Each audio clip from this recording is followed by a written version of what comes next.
We put 90 million tons of heat-trapping global warming pollution into the atmosphere every 24 hours. 85% of all the world's energy is based on carbon fuels. Many cities and communities have been having once-in-a-thousand-year rainfalls within the last half-decade. Last month in El Salvador, in a 10-day stretch, they got 5 feet of rain, an average of 6 inches a day for 10 days in a row. Nothing like that had ever happened to them. Thailand right now. The hard drive global market has been disrupted. Toyota and Honda have stopped production lines. 12 to 14 major international companies have had their supply chains disrupted because 1/3 of Thailand is underwater.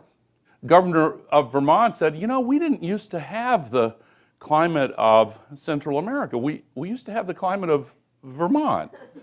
The world as a whole, at least at the governmental level, is really not doing very much to address this crisis. But at the social level, people all around the world are expressing a very strong conviction that we have to shift to low-carbon technologies. We have to make our economy sustainable and not destructive to the ecosphere. People around the world are now approaching this transition stage where they are starting to demand much more responsible solutions.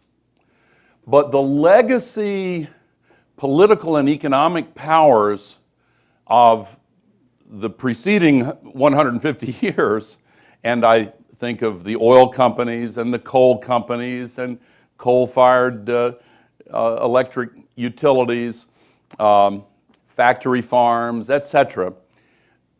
They have so much control over the levers of political power that the policies that we need to accelerate this transition are blocked.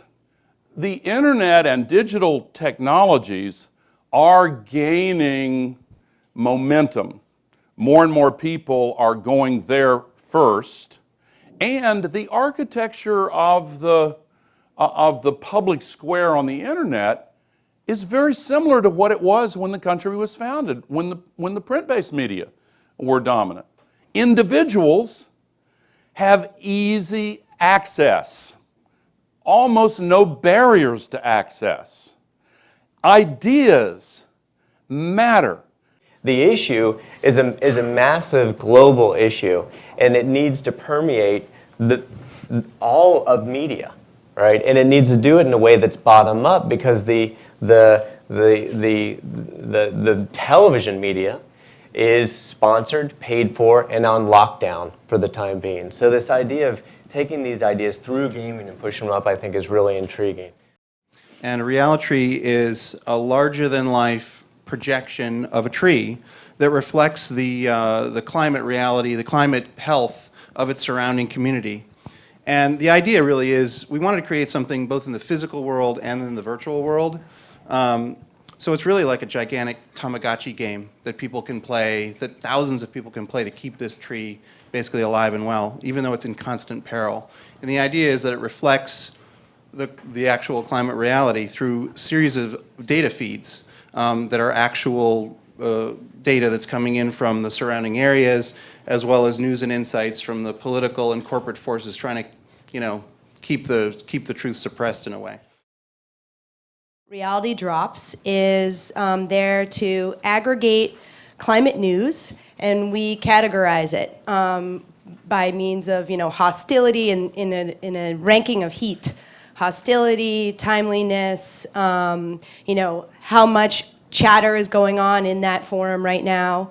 And then what it does is it organizes all of the top denier arguments by taxonomy, thanks to the lovely people at Skeptical Science.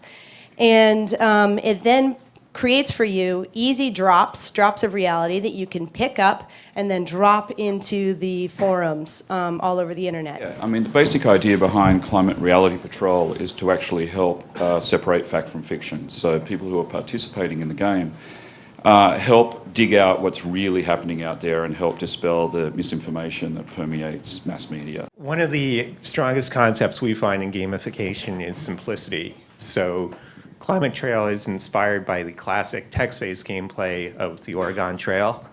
And what we're hoping to do here is have players follow the money trail. And every game, it has to have a goal. And of course, here, the ultimate destination is to come to the truth about climate change and promote awareness.